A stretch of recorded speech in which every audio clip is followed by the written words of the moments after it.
Hello everyone and welcome back to my channel. My name is Alison, the online piano and the online violin tutor. So this is going to be my 5-point checklist. Always do this before you start, especially if you are a newbie or a beginner at the violinist, because this is the kind of thing that's going to help you.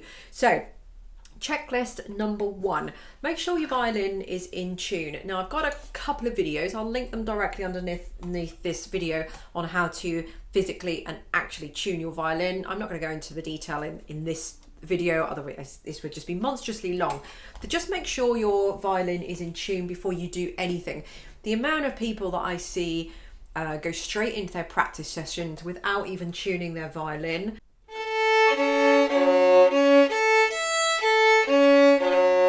That sounds awful, doesn't it? So make sure you tune your violin.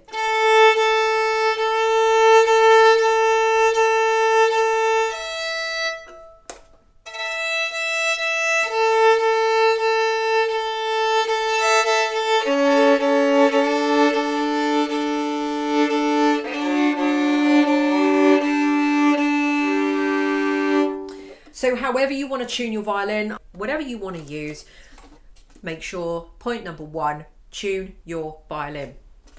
Okay, number 2, make sure your bow is nicely rosined. Now, I want to caveat that by saying that you do not and you should not rosin your bow every single time you play.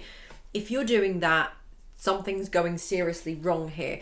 So make sure you get yourself a good quality rosin. Again, I'll put, if I can find a link, this is very hard. I use Sartori rosin. This is very hard to get hold of, but I'll put a link to it underneath. If not, I'll just put a link to it anyway so you can see it, and then maybe you can find out where to get it from in your country. But do not rosin your bow every day. If you are playing every day, you should probably rosin your bow once a week, maybe once every week and a half, something like that. When you do, just give the rosin, just give it a little swipe. So this is what I do if I'm rosining my bow in real time. So you can see I'm just using little motions and I'm just moving up bit by bit. This is the second time I've done that now. I pay a little more attention to the ends, and then I will do a couple of swipes up and down the bow, and that's it. That's all I will do, and I will do this every 1 to 2 weeks. If you do happen to have put too much rosin on your bow, just play it off. So, you know, don't add any more for a good while. Just play it until you sort of feel like it's sort of becoming the sound is coming a little bit kind of transparency. It's not a nice full thick kind of sound. Okay, checklist number 3, make sure you have everything you need when you are going to practice. So that's your music, whether you've got a music course or music books. This is my 1 to 30 violin course, by the way, so make sure you've got everything that you need out for that. Make sure you've got your music stand. Also, make sure you've got some pencils. Nobody ever tends to practice with pencils. How are you supposed to mark on the music any mistakes that you've made and any mistakes that you want to fix and anything you just want to be aware of for next time? So always make sure you've got a pencil. Make sure you've got any metronomes. If you want to play with a metronome, make sure you've got everything sitting there in front of you. You don't want to be going to practice and half the equipment just isn't there with you. So make sure you've got everything that you need, with probably the pencil, believe it or not, being the main thing. Okay, so when it comes to the actual playing, make sure that your posture is correct. So this is checkpoint number 4. Make sure that your violin is where it should be, not up here, not down there, not out to the side, not out to the front. Make sure your violin is exactly where it should be, somewhere between 10 o'clock and 11 o'clock if you're thinking of the clock. And my bow, make sure that you are, we've already rosined the bow, make sure you are holding the bow correctly. Just take this time just to make sure that your thumb isn't poking through, just to make sure your thumb is there where it should be, and that your posture is correct and that you're starting in this position and we're not doing any of that.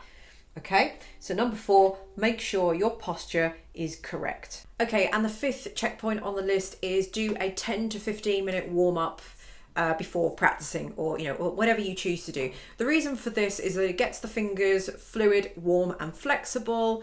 It helps you with the intonation, increases your skill level, and the better you are at things like scales and arpeggios means that you can pretty much play any piece that you want. So by kind of warming up before practicing could be things like scales and arpeggios. If you are following my 1 to 30 violin course, for example, I'll put links to that underneath. I cover in lesson 11 and 12 and so on, I cover scales and arpeggios. So I do teach the technical exercises as part of that. That is very good to help you with a number of things. Finger dexterity and flexibility. It helps you with intonation, but all pieces of music are made up of scales and arpeggios. So the better you are at scales and arpeggios, the better you are going to be at playing actual pieces. If you are not working on scales and arpeggios and you still want to do like a little bit of a warm up, no athlete would do a 100-meter run without doing any stretches or jumps or warming up of any kind. So it's the same sort of thing. Then you can play a piece of music that you can play really, really well, whatever that may be. Maybe you could just play that through once or twice just to kind of, get the juices flowing and all that kind of stuff, rather than just going straight into your practice session, from cold. Physically, I find my fingers really cold.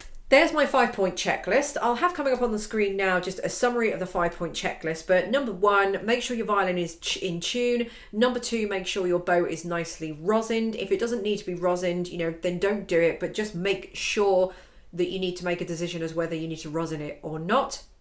Number 3, make sure you have everything with you. So your violin course, your music, your stand, your metronome, your pencil, anything else that you think you might need, some water, that kind of thing. Just make sure you've got everything so you're not up and down, up and down, up and down.